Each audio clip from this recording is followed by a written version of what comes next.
Whoa! I've got some big stuff. Yikes. Alright, I gotta find me pretty close. We got no time to waste. Dial that down. Let's see if I can Wait. drive my mom bananas because I've got music in the background that she can't hear, and when she hears it, it bugs her. Yes. All right, there it is. Jason Remster is officially the first one to welcome us back. Are we? Oh, we're already on. I forgot we're doing the. Yeah, we're doing a little pre-show. The pre-game. They see you messing with hats and moving stuff around, and they get to see us doing stuff for whoever's here. I know who was here. John and Jason and Henry. Mm-hmm. I love that. Dude called me a couple of times just to check on me. Nice. I was really impressed by that. Dude, that feels so far away. I've got a different lens on today. I've got the 28. We doing okay? Yeah, I think you're good. I got an auto white balance. I need to custom this thing in here. I'm learning the. He says nice echoes. See if I can show you this. Nice echoes? What echoes? What got echoes? I don't know. He's saying nice echoes. Now I gotta listen.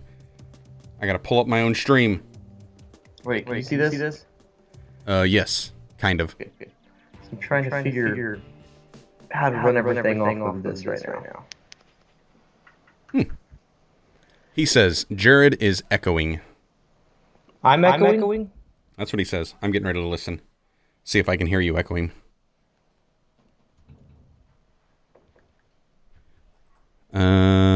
I wonder. Echo.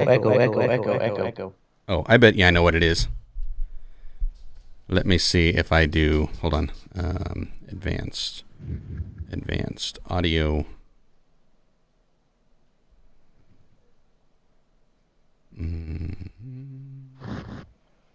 Where's my USB?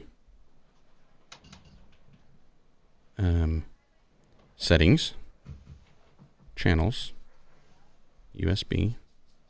Level. Back. Presets. Advanced. Back. ISO 1200. No, thank you. No, thank you.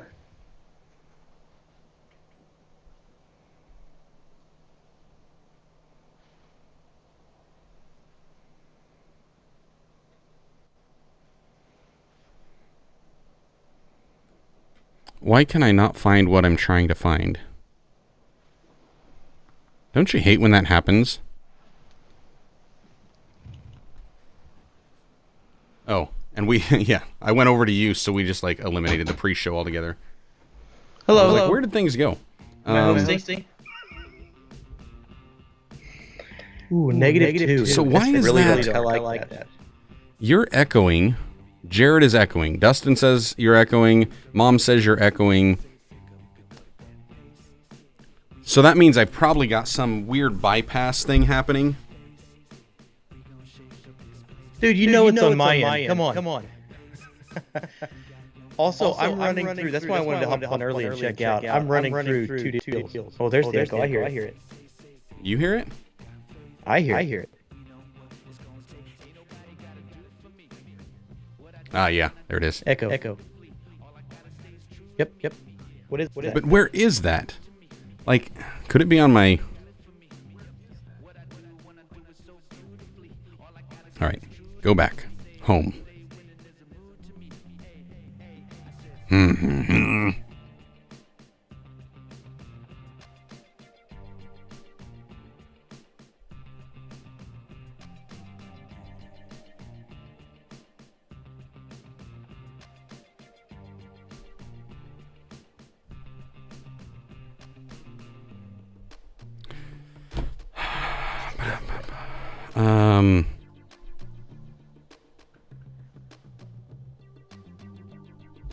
Echo. Echo. Echo. Echo. Echo. Echo. Echo. Echo.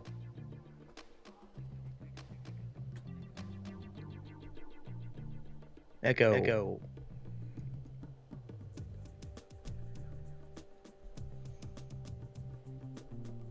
How is everybody already in the feed and I'm not? I want to be here.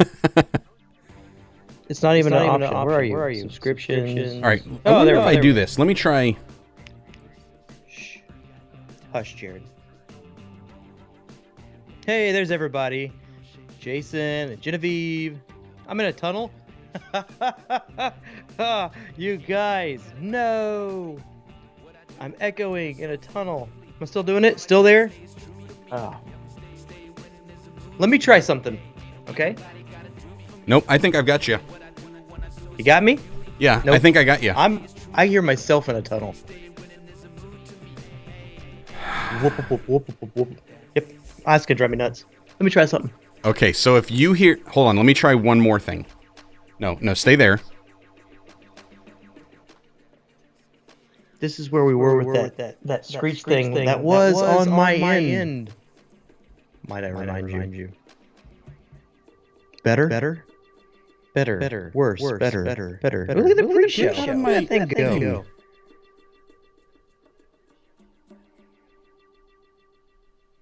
Echoes. It's back. You ready? So... What's that thing? What thing am I thinking of? Clock. What's that funny squeaky sound? This is what happens when we're not here for a while. How long's it been? A month? Oh. That's too long, by the way. It's too long.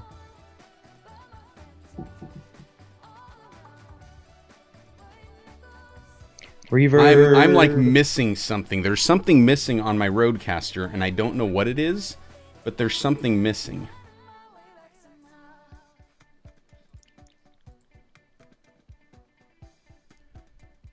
Advanced.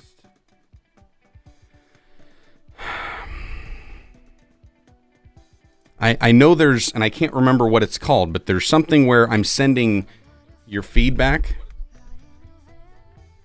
and I have no idea what that thing is called at the moment. My brain is not functioning. It's not reverb, John, but it's where it sends Jarrod's audio back in through him. Because basically, I'm getting Jarrod into the Rodecaster through Skype, but then it's also bringing Skype in directly to Ecamm. And I don't like that. But when I turn off Skype and Ecamm, then it's sending Jarrod's audio back through him. All right, it's the USB channel. No. Level.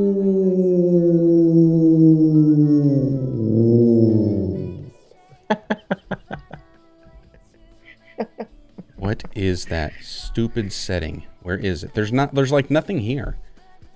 It's not in channels. It's not in sounds. I click on advanced. Nothing there. Brightness. Nothing there. Headphones. Welcome to the pre-show show. Nothing there. 4 Bluetooth. minutes, 30 seconds. Nothing there. Audio. Multi-track. Isn't it glorious? Aren't you guys so glad that you hopped on early for the pre-show? This is what we do. It's what we do. We don't want that. What's that? It's like a waterfall.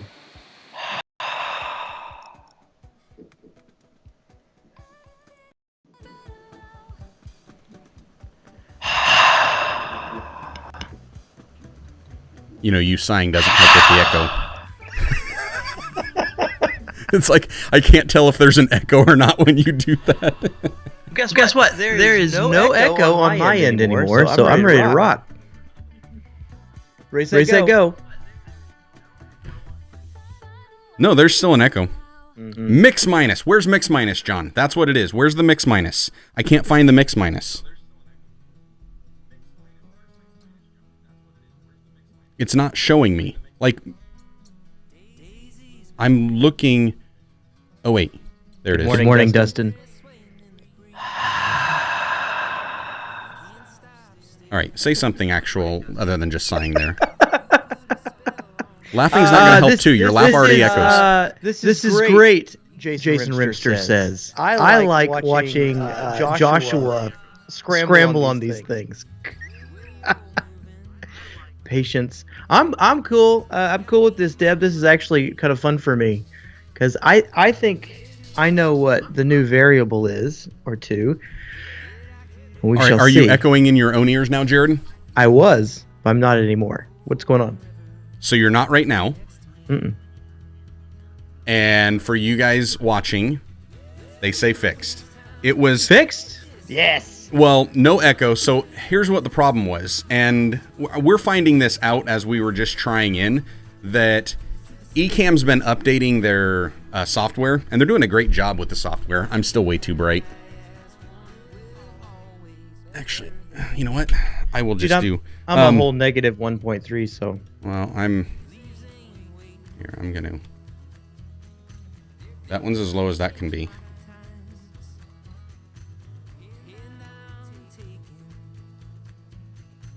Yeah, that'll work. So, yeah, Trey's like, now I'm scared to update Ecamm. Don't be scared to update Ecamm. They've got some really neat things that are going. The problem is in the latest update, Skype isn't catching up with it.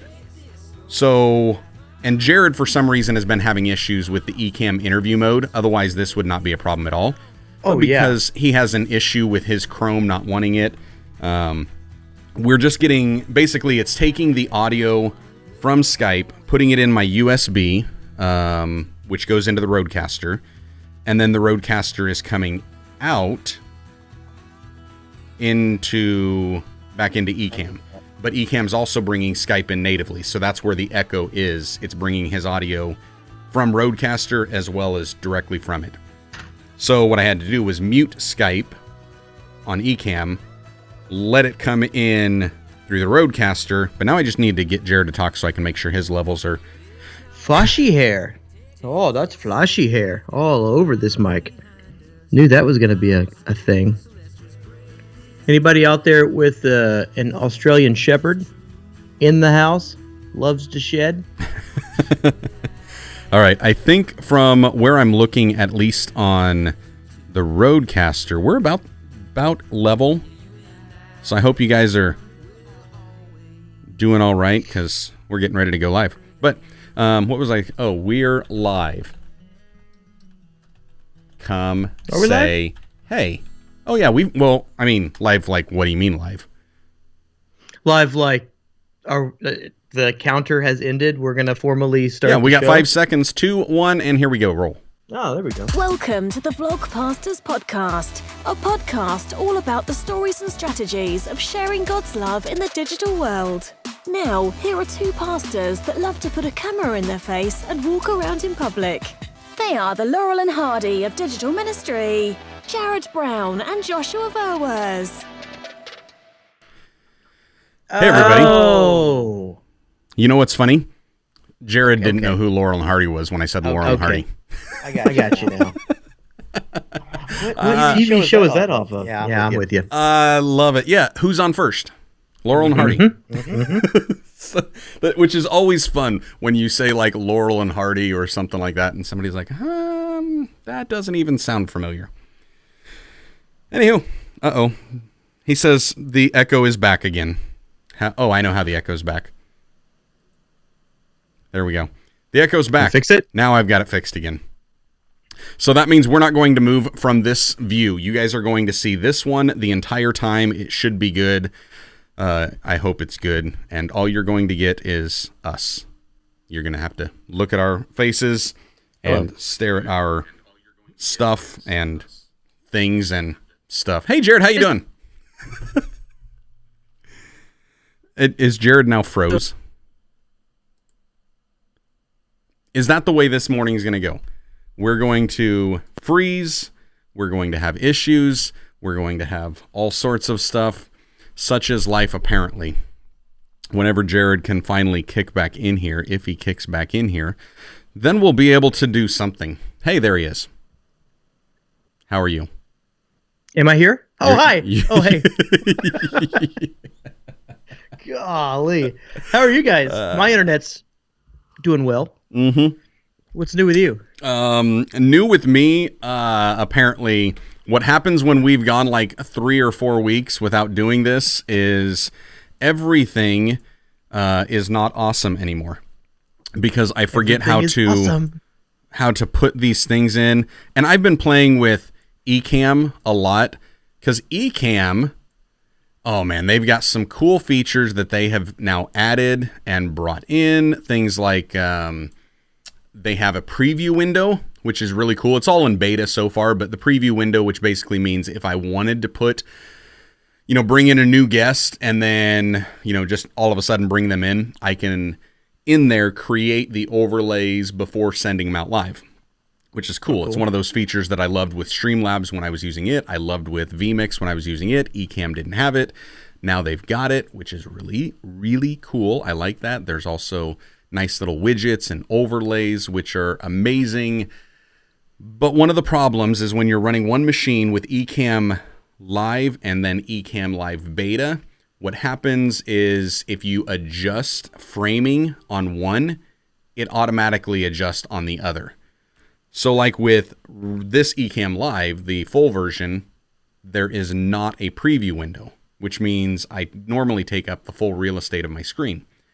With preview window, I have to shrink those down. So when I opened this, I'm missing my preview window, and this is what I got. And so then everything is all off, and then the comments are all weird and things and stuff. And hey, how about we say hi to some people that are in the chat and joining us? Let's do it. So I know Jason Remster was here. He was saying he wanted to be the first to welcome us both back, and so he is. Henry was hanging out with us. John Hayes was in before the pre-show, and John was bringing some amazing value for me as well, helping me through some issues. Mama's here and says you were echoing. We got a chance to talk about it beforehand, but I want to make this as public as humanly possible because it meant the world to me. Henry called me a couple of times during the ice storm, and dude, that meant the world just to have somebody checking on me. Hey, dude, praying for you, that sort of thing.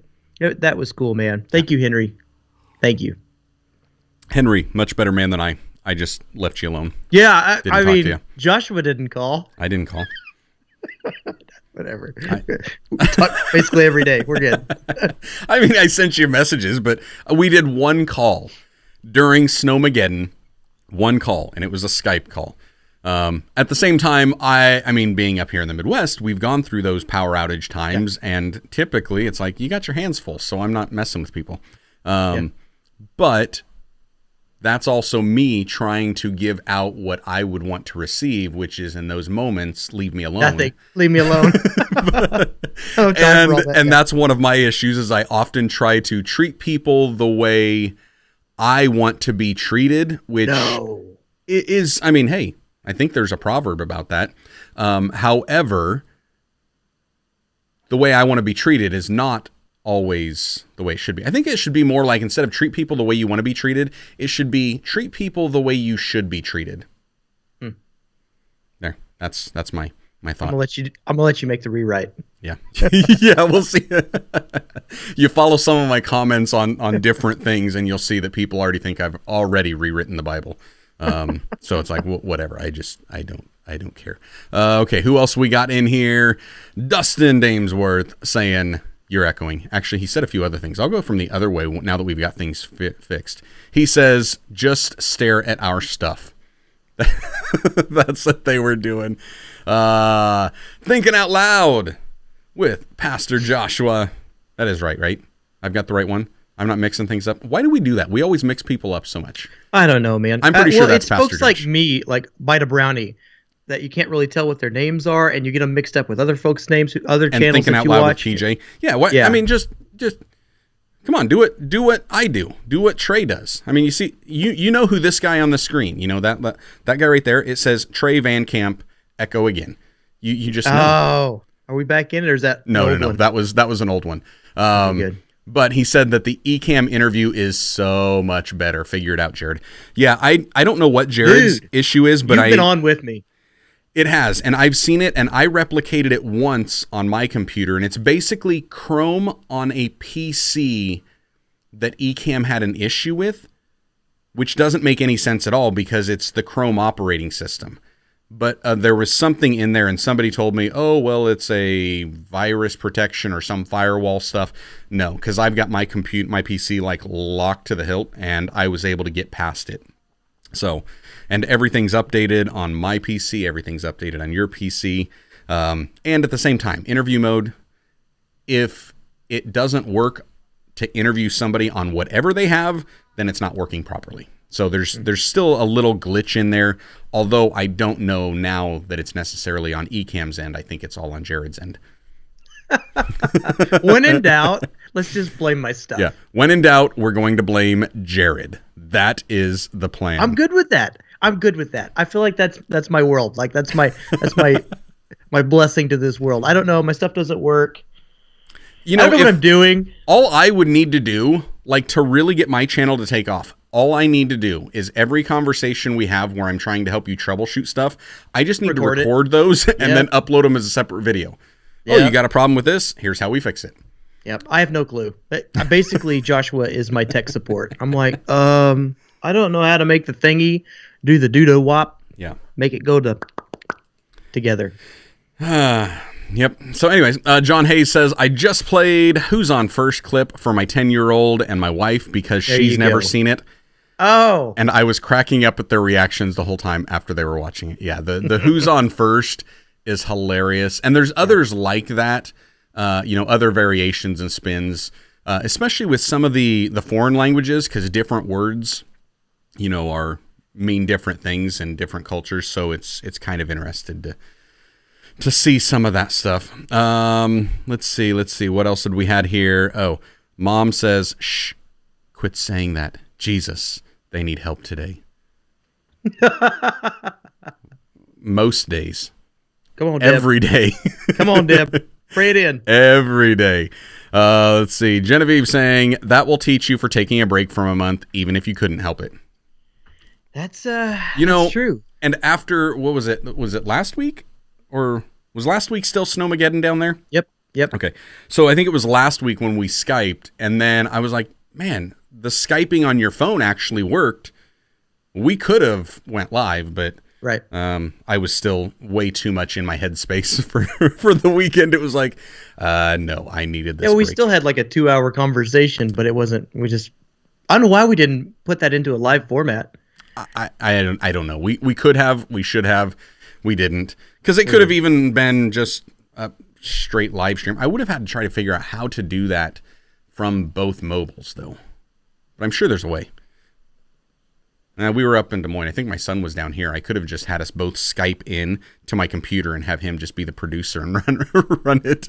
Which I was thinking about that. You were talking about some of the problems of switching back and forth and running all of the overlays and stuff. I mean, you do have a producer. I mean, not Logan yet. Yeah, but Mike hasn't been in there. She has been, although now she's running away. Although now she heard her name, she's probably coming back in. Although if she's listening, she could also bring me some coffee. That would be amazing as well. It's time to float that coffee in. Yes. So let's see. There were a couple other comments I wanted to get here, and I'm trying to right here. Pastor Joshua saying, do I see a new mic, Jarrod? I think it's been a bit since he's been on the stream, but yes, Jarrod has one of these, the SM7Bs. So yeah, no, this thing is incredible. I think audience outcry was the reason that I finally switched. There were so many comments of like, dude, just get rid of the Blue Yeti. That thing is nasty. Like, I hate the sound of it. So. There's a quote out there. What is it? Good, better, best. Never let it rest till your good becomes better and your better best. And yeah, so it's that, kind of improving thing. And I don't know who originated that. It was one of my Bible school teachers that I remember saying it, and it just stuck with me the first time I heard it. But to me, Blue Yeti is good. I liked it. It's good. I liked it. That's good. This is best. So Jarrod just skipped over the better and went straight to best. Look Floating coffee hand. That was me practicing my TikTok lip syncing. That needs to die. That whole segment. That needs to die. It's awesome. It is awesome. So yeah, Pastor Josh saying, yes, it's been a bit since he's been on, and the SM7B is well worth the dinero. Man, see, that's for anybody watching out there that wants to get into upgrading your gear. It's just like anything else, mo money, mo problems type of thing. Because like once you upgrade this, then you do the FET head or the cloud lifter or whatever, and let's just say you don't know what you're doing, and you buy the wrong FET head, and you don't use the links for the FET head that I have and it put. Squeals in people's ears for a couple weeks, and we can't find the problem, and we threaten to close down the live stream and all sorts of stuff. Did we even tell everybody what we found out with that? It's a nightmare. Go right ahead. Go right ahead. It seems to be the theme today. Go ahead. So for what we found out, when Jarrod upgraded all of his audio, the one thing that he knew that I use that he should get is a FET head. You could get a cloud lifter, but I like FET heads better. It gives more gain for less money. So that's it's cleaner. It's like this big, and it plugs directly in line. Yeah, it's not big at all. I mean, it's the size of a thumb.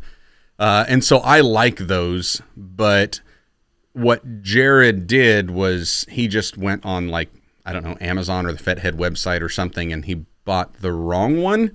So he bought the one with Phantom, so Phantom power, and it's passing the Phantom power through, which with a dynamic microphone you do not want to do.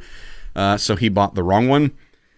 And that's when we were having all of that echo and the feedback. It was a power surge, basically. There was too much power getting into the microphone, and these microphones are built well enough that it's not going to destroy it with that extra phantom power coming in. It pushes it through. And yet but what needed to happen is it didn't need to pass the phantom power through. It needed to use the phantom power itself, which is a regular FET head. Lots of stuff. Basically, learning curves all around. Basically, if you've seen any of the tech videos, I had this one that I had posted on the What Joshua channel, and now that thing is deceased, it's been posted on this channel, and it's about this mic boom arm, and I talk about a FET head in there, and in the link of the descriptions, there was a link to the right one. Hey, don't worry, you're not getting away with that. About the whole deleting of a channel, and Diana and I saying that was probably a bad idea to start that channel in the first place, but Joshua being Joshua, it's going to blaze a trail. We'll cover that. Okay, we'll come back to that. Diana, by the way, is here saying howdy. What's up, Diana? We could definitely be in trouble. Henry saying he's been using Ecamm a lot for broadcasting high school sports. Quite an experience. And then Jason Remster following in saying that he just picked up the GoPro 9 to start streaming sports this year. So cool. That's going to be a good one as well. And then John had another comment in here. John Hayes saying, but then it's also once you did upgrade, you ask why you didn't do it earlier. With the upgrade. Oh, man. Yeah. Well, I don't know. I mean, again, I'm not a sound guy, particularly sound guy. Now, video, the A7S III, I should have done that. If this thing was out years ago, I should have switched over to Sony years ago. But this A7S III, there is nothing like it. Video-wise, I see that. It's clear, hands down. That's a thing. Audio-wise, I don't know. It's like a little bit of an increase to me. I can't really tell the difference. Maybe to you, but for the rest of us that are used to hearing all of the background noise on your end, we are thanking you for the SM7B. Because you and I've been on chats when you've got that plugged in, that Jess will be in the kitchen, clanging and slamming things, and I can barely hear it. It's like barely hear it. And then if I would actually play with the Rodecaster a little bit more, I could set the noise floor and eliminate it altogether.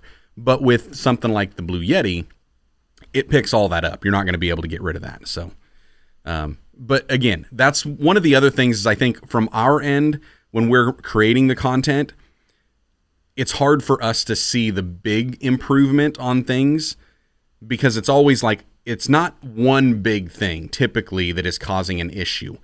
It's 100 little things that cause an issue. Hey, let's use my least favorite camera in the world, the Canon M50. And I'm joking. It's not my least favorite camera in the world. But it was good. It was a great starter camera for me. But with what I was wanting to do and where I was going, it was the wrong camera for me. It just was. Now, at the time, I couldn't fathom going over to like what Trey had, I think at the time. I think he had the 6300 maybe. Because I think if I remember right, Trey had the A6300. And back then, the color science was bad. But Trey was doing a lot of color grading, and I wasn't going to jump into that. So it was logical to go with Canon because that was going to be my major pain point. With the Canon cameras, it's not one big thing that they lack. It's 50 small things that they lack. And then when you put all of those together, you know, it's like, what is that? A death by, 1,000 cuts or something like that.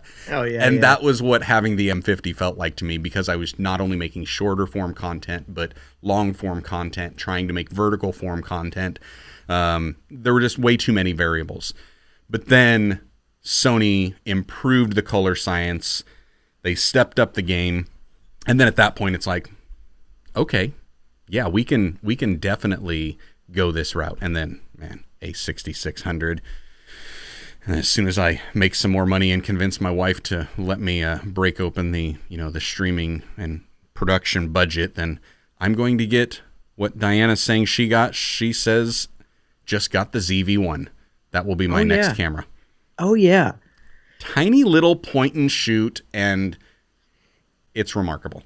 Well, with as much as she does Instagram and YouTube and TikTok, all that stuff, man, that thing, that's an unlock for all that with vertical video. Absolutely. I was wondering if you were going to be interested in the FX3 at all. Me? A little bit cheaper. Yeah. No.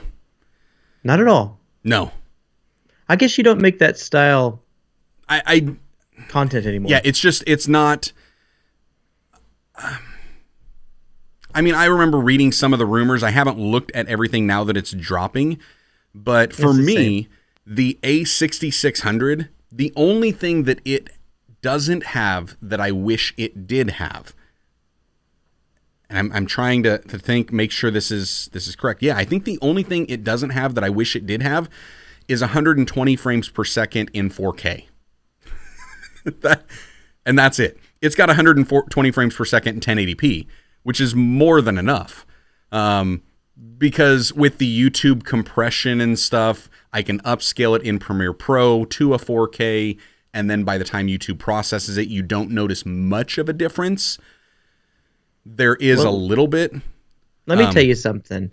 I hear you, but let me hop in here and just squash this whole rumor. That 120, old Peter McKinnon, man, I get it. He's made that thing just almost where you lust after it. You want to have that. You want to have the 120 frames.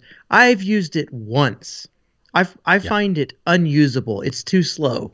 Like 60 covers everything. 120 is just, the file size is massive. And then when you're finally you're like, come on, it doesn't look like everybody else's does. You're like, it's just waiting for the foot to hit the ground. Well, it depends on how you're running it too. See, like there are times that I'll do 100 like I've recorded most of a vlog in 120 frames in 1080p. Yeah, like most of the whole thing. Why? Because I'll just drop it in. I've already got the motion blur because I'm setting my shutter speed at 250. So if I run that in a 24 frame per second timeline, it looks like 24 frames per second. And then when I want to use the slow-mo, well, then how slow do I want it? Because you can go all the way down to, what, 20%? Yeah, it's speed, like which is super slow. But typically 60 frames is plenty slow for me. Right. But that's like me saying that's the only thing that the A6600 doesn't have that I kind of wish it did. And if that's the only thing, I don't need anything more than the A6600. Right. And that was me going through, when I bought this back in, actually, I've had it a year now because I think it was the end of January last year. And I went through all of the content I was currently making, all of the content I would be making, and what do I want? What do I not want? And then just making that checklist. And when I looked at it, it was like, what do I need? What do I want? And then when I lined that up, there was only that one thing that it didn't have, and that was just a want. And it was like, it's not that big of a deal because I wouldn't even use it that often. So, sure. Yeah, that's where. No, so the FX3, it's just out. not anything that I would need. But you must have like a little bitty pancake lens, like a 10 to 14 or something. What's your lens that you have right now on your A6600? This one right now is the Sigma 16. 16 f1.4. But so that's pretty good. I typically run with the Sony 10 to 18. So all the vlogs are the 10 to 18. But you got to keep in mind that Sony's got, this is crop sensor, APS-C, rather than yours is the full frame. So 16 mil in full frame, it's a 1.5 conversion, so that's a 24 mil focal length. Yeah, that's what some of the problems that we're running into over here. Like with my wife, whenever she sits down to do something, this is her camera. She has the A6600. Mm-hmm. That's where she shoots all of her videos and stuff. She's been using mine, which is a full frame, and she's cool to sit there with like a 24 mil or whatever right there in her face. But as soon as we switched over, finally got the cabling necessary for her to be able to run this deal, you have to have too wide? Super duper wide. Yeah. In order to meet the same requirements that, a full frame can give you. It's just in the space that we have. That's why I was curious about it. That's arm length. So I can almost touch the lens at an arm length. And for me, that's kind of a perfect length. And that's where I think that the Sigma 16 millimeter, not only because it's got a great wide and it's got a great picture. I mean, you get that beautiful bokeh in the back because it's an f1.4. But the price, I mean, they're like $300-$400. So it's like, you how can you beat that for that price? Versus the 10 to 18, which is an f4. Granted, it's a constant f4, which is good. But this is $900. So, yeah. Gotcha. I mean, for me, and that's what I would recommend. And then if I needed it to go any tighter, I mean, because it's just a set focal length at 16, if I needed to go any tighter, I do have the clear image zoom on the Sony. And so I can punch in another 1.5. But this is essentially a 24 full frame equivalent, focal length. So I think it's good. Because you've got 24. What on right now? Is that 24 or 28? No, this is the Tamron 28 to 75. I'm trying to set up a run and gun thing, which I was showing you before we got started. I'm trying to build out the cage and make sure I've got all my cabling, squared away, kind of like I like it. This is my, I was teasing, but this is my charge extra money setup. Yeah. It's impractical as all get out, but whenever you show up and, you're there to charge some dollars. So let me ask you a question just from a purely curious tech perspective. Okay. Why did you go with the 28 to 75 versus their 17 to 70? Was that out at the time?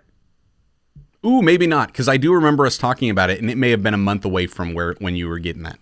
I think it dropped after. Okay. I think it dropped after me. Is what I want to say. This was pretty much the only thing in that realm. Yeah, if you're wanting that type of a zoom, because it's a set aperture at f2.8, gives you that nice bokeh, and it's a really good lens. I mean, the quality is clear on it. I love it. You made a comment on the video that dropped today, the one where I had the confession cam. Yep.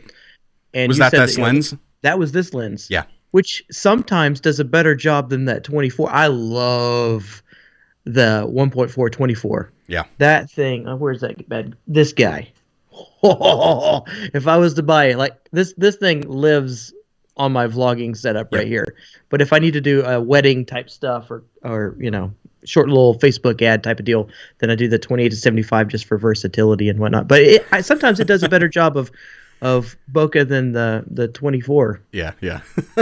Augie's jumping in. He's like, y'all be talking with numbers and letters and stuff. So out of it. Satellites linking up in space. Yeah. Sorry, man. We got a little tech heavy, and it's like I could hear my mom's eyeballs rolling in the back of her head as she just took a nap. Was that what was slamming back? That was her head. Yeah. She's like, oh.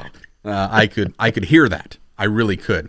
I wanted to jump up to a couple comments on here real quick. Diana does say the 16 mil will solve all of the problems you have in a small space, Jarrod. So the Sigma? Yeah, the Sigma 16.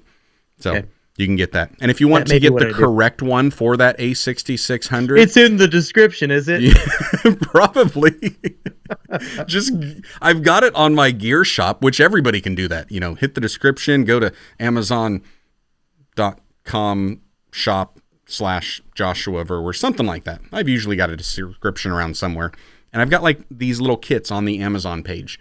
And yes, I could use like kit.com or whatever. No, I like Amazon. They do a good job of shipping me my stuff when it's supposed to get here. So they help me, I help them, and if you use those links, puts cash in my pocket so I can buy a Sony ZV-1.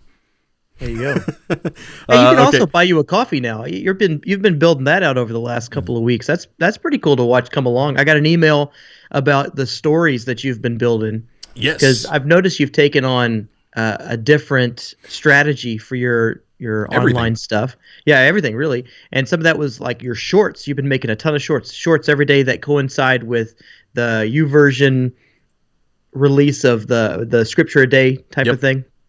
Reading program, I think that's what they call them. Yeah. Pastor. Okay. Well, it's just the YouVersion's daily Bible verse. Daily Bible verse. Okay. So you've been coinciding with that. Yep. You released those early to your buy a coffee folks. Yeah. That was awesome. I've done that. I've done those that are the Buy Me a Coffee members. They get, when I'm making new videos, I've been releasing some of that for advanced early access to some of that stuff. And then there's also exclusives. Like yesterday, when I was recording the shorts, I did a little behind-the-scenes studio setup and showed where I'm getting these scriptures from and how I'm doing all that. And that's a members-only thing as well. So, yeah. So that's like half the journey for you guys watching on. If you want to kind of like, my mind gets stuck, and I think Joshua's does too, in how to come up with the right content for the right place. Because you came up with that behind the scenes of all the shorts, blah blah blah, for Buy Me a Coffee, and that's brilliant. I probably would have just posted it on Instagram or something like that, which I wouldn't have because I don't post anything on Instagram hardly ever. But my mind would have been thinking, oh, that's good stuff to post in a story format behind like the Instagram. So what made you what's your thinking? Let's break some of this down. Say that again, because I was trying to answer one of Diana's things and messing something up.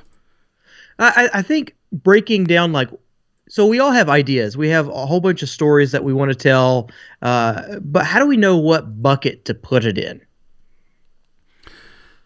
That's a real pain point for me, which is fun because it's a nice little plug for Diana, who's in the chats today. It's like she's been reading my mail on some of the questions and pain points that I've been having on her channel, and she'll make a video and I'll be like, yeah, that. I don't know how to organize, and Diana will understand the language here, organize pillar content and where that pillar content goes. Does that go on, I have a construction side, so I have business is a part of my channel. No matter how much I try to run away from it, it's just keys to starting businesses. I'm around a bunch of entrepreneurial type individuals, Christians who are building their businesses, and those videos tend to do well, which has people asking for more videos. So I may drop one every now and again. It's like, the business. So I don't know where to put that. It's not really the main line of my channel, but it is, but it isn't. I put it there, and it's like, then do I do a behind the scenes on that about camera stuff, which isn't really part of my channel, but it's a part of my business? Does it go on my Instagram for my business? Does it get, you know what I mean? I get all bogged down in that. I'm not asking you to sort through my stuff. I'm just saying that's the pain point. I get it. So I think what happened with me, and this was something I know I talked a little bit with you about. I know I talked in pretty great length with Diana about, and there have been a few other people offline that I've been talking to this about too. I think the biggest thing that has helped me figure out where to put stuff is knowing where my audience is at for any given thing. And then that helps me. So it would be like, if I'm going to be selling, say, winter coats, aside from Snowmageddon, I'm not going to be selling a parka down in Texas. No. But you know what? In the Midwest, in the upper Midwest, on the Northeast, even the Northwest, yeah, I'm going to be selling the stuff there. At the same time, I doubt I'm going to be able to sell too many, like surfboards here in Iowa. So it's kind of knowing that. So like with my content, I've really kind of identified my audience in a couple different sectors. It's a Christian audience. That's all it is. If people are not Christian and they're subscribing, they're kind of the anomaly. And it's not that they're not going to enjoy my content, but you know what? They're probably not going to enjoy my content too much. But it's just going to be what it is, where that is the content I'm producing because it's who I am. So they're Christians, but then I've got those that are in like what I would consider a full-time or an active ministry. And then there's those that aren't in ministry.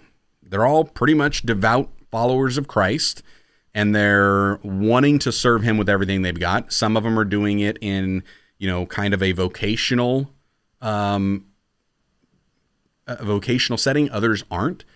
And so then I have to kind of break that down. So if they're just wanting like the encouragement type content, or they're wanting to get to know me and basically see how I'm living out my faith, and maybe that can inspire them a little bit, there's my vlogs, and they're going to be here. Now, where else am I finding people that kind of fit that mold? Instagram and TikTok. Now, what about the professionals or those that are in ministry? Facebook, and I would say LinkedIn, because they're more of those professional, but they're also all on YouTube as well. And then I think I've mentioned that Twitter's like, I don't know, everybody doing everything, and yet nobody is there at the same time. So for me, that would be something where I'm trying to, get in and essentially create the content that would encourage people in their faith here, but also that would show people how to do what I'm doing, because those are my two things. And it just came down to finding my audience. And part of that was from posting other content on those platforms and seeing what does work and what doesn't work. So that's kind of where it's been. Like even I've tried to post like on my Facebook page. When I post just a vlog and stuff, it gets no traction whatsoever. Like they just don't care. And if I do it like a Bible teaching, they don't care. And I don't blame them for not caring. But that just shows me, okay, well, that's not where it's at. So what if I put some more of this tech stuff? Or what if I ask a question? Or what if I share a story or a post, that's in that digital ministry space? That's when people start to enjoy it, and they kind of thrive in that environment. So then it was me just saying, okay, well, here it was. That was also my downfall of creating the second channel that we skimmed over to, because I figured it would be so much easier to try to separate this without realizing that I really, on YouTube, it's not just two audiences, there's like three audiences. Mm-hmm. You've got those that just want like the technical aspect. They want to know how I'm doing what I'm doing, but they don't want to go to another channel to do it because they found me here and they want to stay here. Those that only want some encouragement and to see my life. And then you've got the third that they want it all. And so that's where I've kind of gotten. I was talking to Augie earlier. Augie was sitting here and he said, just dropped in a question. He says, where to put your content is really a great question. Do we put it here? Do we put it over there? But honestly, it's where we feel comfortable and that we can. And Augie and I were talking just before we went live about some of this as well. And it was just, you know what? He's got, vlog style stuff, but he's also doing gaming, and he's kind of separated those. And he was asking, what do you think? And I hope you don't mind me sharing this, Augie, but he had kind of asked, and I was like, hey, PewDiePie's got he's the largest solo content creator, and he's got everything, and he just throws it all right here. And then you've got, the other part where it's like, other channels are very niche driven and niche specific. But I think that's sometimes to try to figure out, is it going to be like a topical channel or a personality channel? And so this channel, it's got my name. It's definitely a personality-driven channel. And because of that, and even the What Joshua channel, it was still my name. And I tried to make it a topic with a personality attached, and that's where it was like, no, this isn't working. And like I think you and Diana have both said, and other people have said, I took a content pillar and made it a separate channel, which was bad on me. Which is hilarious. That works from Diana. Diana gets to give you a spanking. I don't get to say anything. I get to go, dude, you made a lot of really cool stuff. You get to warn me ahead of time, because ahead of time you're like, don't do it. No, it was just a theory. It was a theory. I don't think so. But you had to test it out. Yeah. And I think that's a big point in all of this. You have to test it out. And if it's not working, pivot. If it is working, double down on it. Yep. Yep. Yeah. Wendy Teaches Tech hopping in here and saying, hey, Wendy, good to see you. Hi, Wendy. She said that she saw this one as a recommended video and thought she would check it out. Well, you're in good company. So we're glad to have you. Glad to see you here. I don't think I know Wendy. Hello, Wendy. Yeah. Diana saying, you put content where the core ideal audience is, not where we're most comfortable putting it. And in that format and the way the audience prefers to receive content, think of it as a restaurant analogy. That could definitely, yeah, I get that. She's saying, like social behaviors and where you put pillar content is like a restaurant. No burger joint sells a $500 steak. Yes. And that's where I definitely agree. I think, and this is something that I've taught other ministers. Here's the hard part. I teach a lot of this and I tell people these things that then I don't actually practice myself. And then I have those that are close to me that use my own words against me, and it stings that much more. And so to me, I've told people, start where you're at. So where are you currently at? Just start sharing what you want right there. Use what you got, do what you can. But after you start where you're at, use what you got and done what you can, you then need to go where you're not and do what you can't. And that requires learning. Wordsmith, baby. And that requires going. Well, I use the whole story of Exodus and Moses. I mean, he just started right where he was at, and he used what he had to do what he could. And then at some point, all of a sudden, he needed an Aaron and he needed a Hur to help him. And then they had to go to a place that they had never been before because, well, that's where we're supposed to go. So for me, it's like, that's where I kind of went this. I was starting on YouTube, even though it wasn't technically where I was at, I was kind of at there. And it was like, I'm going to go here because at least I know this is where I need to be. And so I just started putting all of the content right here. And then from there, it's like, okay, this type of content, actually there's a demographic and an audience on this platform. Maybe I need to try it. And then let's see, and let's kind of go on that. So that's where it was. So, with that restaurant analogy, yeah, I think a burger joint really works. And there's even different burger joints. Like I've spent $1 on a burger at McDonald's. I've spent I don't know, $6-7 on a burger at, Five Guys. And then I've spent, $10-15 over at Red Robin. And they're made differently. They're prepared differently, but you and it's a different clientele as well. It's how you're going to consume it. So some of my stuff's going to be super short. Some of it's going to be super long. And then there's going to be some that's in the middle, and it's trying to figure out where that content's placed. So does that answer anything at all? Has obviously never been to a Mexican food restaurant and ordered a hamburger. I'm just saying. If you know, you know. Do they if you sell know, you them? know. Just try it out. Go to one of your better Mexican food restaurants. We got 5 here in town. You would never. I mean, you wouldn't in your right mind order a hamburger. Yeah. I don't know how that messes with the illustration here, but there's some really good hamburgers. It is ridiculous. Yep. Anyway, somebody said hamburger. I thought hamburger. Yeah. What we got? Trey saying the never-ending question: what pillars of content? How many channels? Etc. Yeah, and I'm kind of the current mindset and current approach, and I say current because it is likely going to change with me. But currently, I would sit there and say, if it's just a content pillar that doesn't have its own audience, then it needs to be a separate channel. If that made sense. If it's just so we'll look at my tech stuff. It was obvious on this channel that I could put the tech videos and there was an audience here that wanted to watch it. Not everybody wanted to watch it, but quite frankly, I'm coming up on 2,000 subscribers and I may get, 200 views if I'm really lucky, unless it's a short, and then I'm going to get about 20 views. So there's obviously a large portion of my audience that doesn't watch all of my content anyways, and that's okay. But look at some of the engagement, look at the feedback, and see where it's at. And then the other thing, like in talking with Diana, that she kind of reinforced was that we need to think of when those content pillars, there's some of them that are deep and there's some of them that are wide. There's some that's going to build the community and there's some that's going to, and build it by like the relationships, and then some that's going to grow it by the reach. So deep, wide.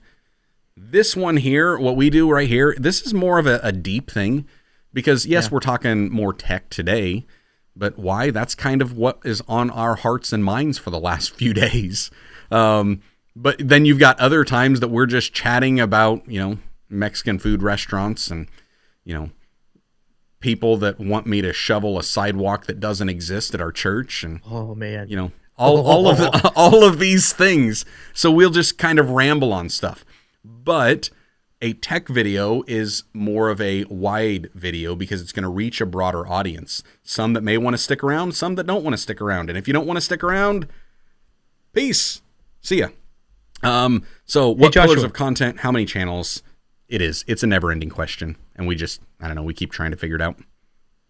Joshua, I have a limited amount of time left on the live stream here today. This is true. Just wanted to give you a heads up. So if you wanted to field questions and wrap it up, or if you wanted to bring someone else on, just wanted to give you a appreciate that. Heads up. I've got about 5 minutes. Yep. Let's get to some of these others in here. Yeah, Diana saying she loves Jarrod's smiles as we talk about the What Joshua channel that is I'm deceased. Trying not to. I don't have a poker face. It is deceased. And I think there was a comment up here as well that I was, John Hayes saying, I'm curious why Josh picked the day of the live stream to publish the deleting the channel video. I didn't see it yet.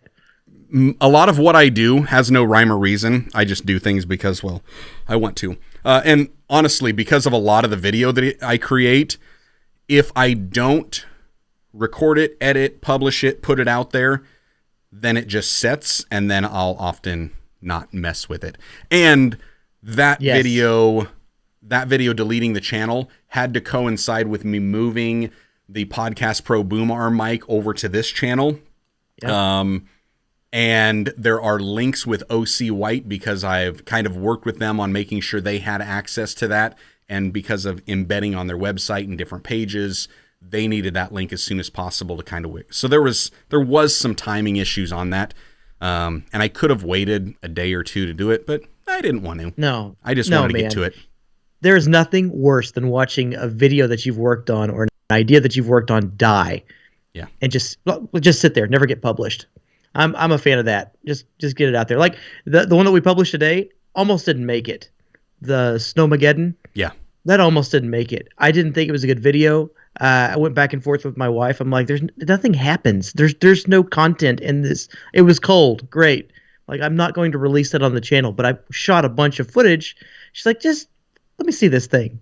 Yeah. Threw some of her Instagram stories in there. That's all her. She threw some Instagram stories in there, made a little bit of a story out of it. We published it. I feel better. Yeah, that would have eaten away at my soul. I was so glad to see it because it's been way too long since you or I had uploaded a vlog, and that was the other thing. It's like, I mean, come on, do you see right there? You see what that says? Vlog pastors. That means the pastor's got a vlog, and so that was it. Sonic Grace in the house saying, "Hey, yous guys." What's up, man? So we got that.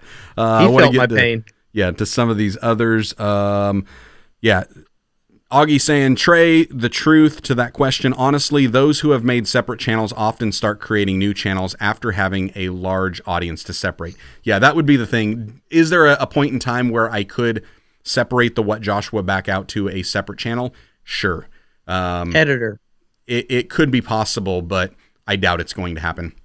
I think if you have an editor, you had somebody to run along behind you, and you had your bucket set up of where you wanted to put your content, and you felt like there was a separate audience and all that other stuff. I'm talking practically now. Yeah. We can film all day long. We can do the personality thing all day long. I just cannot edit all day. There's not enough hours in the day. I'd have to have somebody to feed that to. And I'm at a place right now that I'm at the place that I think the only way I would start to separate out the channel currently is if I was doing like 3 uploads a day. And they were each different themed uploads. Then I would probably do a separate or a couple other channels. But again, that's going to have to be somebody else editing and doing stuff as well. So yeah, it's just, I don't know. Wendy sitting here and saying, I'm also a minister and want to move into teaching churches and ministries how to use tech and to create and share content. Come on. I'm on there with you. That's something that I've been doing. I just haven't been monetizing it in any approach. And if I really want to be able to help more, I'm going to have to monetize it because it's going to have to free up some time for me to then teach more. It's that whole scaling thing. So I'm going to be using Buy Me a Coffee for a lot of that, as well as, some free stuff here and some free stuff there. But a lot of the paid and in-depth stuff is probably going to be hosted over on the Buy Me a Coffee link, which Diana was asking. Where is your Buy Me a Coffee widget? I don't know. It's here somewhere, but it's not really. I love her. It's not real. I had it set up and I tested it out, but I tested it out in the wrong scene. And with the way that Ecamm and Skype are not cooperating, I'm not going to pull it up anymore. But I had it all set up, Diana. Trust me. I followed your Post-it note advice to me. And thank you. It was set up. It's going. I've already started to drop members only content. I've already reworded a lot of my stuff, but yes, it's working. He calls me. What was it, yesterday or day before yesterday? And he's like, I'm in trouble. Diana gave me a spanking. Yeah. Oh, and great. And then I just saw a comment here. John saying, I don't see the Buy Me a Coffee link in the links below either. Well, that is my bad, and I'm going to blame it on YouTube because I just transferred everything over here. But Wendy, what I was going to say, Wendy, is yes, do that. There's plenty of room, opportunity, and need for so many more of us to be teaching others to do so much more. There's just not enough of us doing what we need to be doing here on the digital realm. It was fun for the first little bit, 4, 5, 6, 7 churches that say, hey, what do I need to be doing? Like, what equipment do you use? What do you recommend for video? What do you recommend for sound? And, you hop into it with them for a couple of times. But then after a while, it's like, man, I wish I could just send them somewhere. Yeah. Or I wish there was a course, or I wish there was somebody who did consulting on this type of thing who was paid for just some sort of resource for them rather than, let me go, I'll come over, we'll look at it. Let's take a look at this. We probably could have done all of this over the phone. Yeah.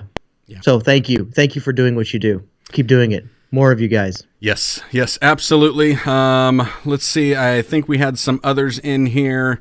Yes, John was saying, I was excited to see you both post vlogs. I know how busy you've been. Thanks, John. But great to see getting back into the swing of things. And if I understood that video that you posted this morning, Jarrod, and if people understood the cliffhanger that I put on the end of mine, do we both have another vlog coming out yet this week? Yeah, it's done. I'm just not happy with it. Yeah. Like it's made. I'm just so you know how it goes. It's ready to go. I got a video coming. I said it was going to come out. I promised it. It's coming. Yep. Good. Get it out there. I've got that and other stuff that is going to be coming. Like I've got, as soon as we get off here, which that's why I'm not going to run this too much longer, and we're going to go ahead and wrap up, because I have still got a bunch of shorts. I didn't release the short for today, and I've got to finish editing some of those and get those out. Why? Because I'm a glutton for punishment. So, dude, that's when I saw you start doing those things. I'm like, you're nuts. You can batch record them. I got what you're doing, but like, that's a lot. Yeah, that's a lot. That's a lot of SEO. That's a lot of coordinating. That's a lot, man. Get it? Yep. Getting it on it. So there we go. If you see right below Jarrod, if you guys want to check it out, if you want some of that behind the scenes type of stuff to help you with your own digital ministry, right underneath Jarrod's chin, right covering up his SM7B, buymeacoffee.com/Joshua Verwers. You can do that. And shout out to Diana, who just became a new member over at BMAC. Thank you, Diana. I love you. All right. Jarrod, are we out of here? Yeah, we're out, man. All right. Hey, until then, stay blessed, enjoy God's best, and have a fantastic next couple days until you see us.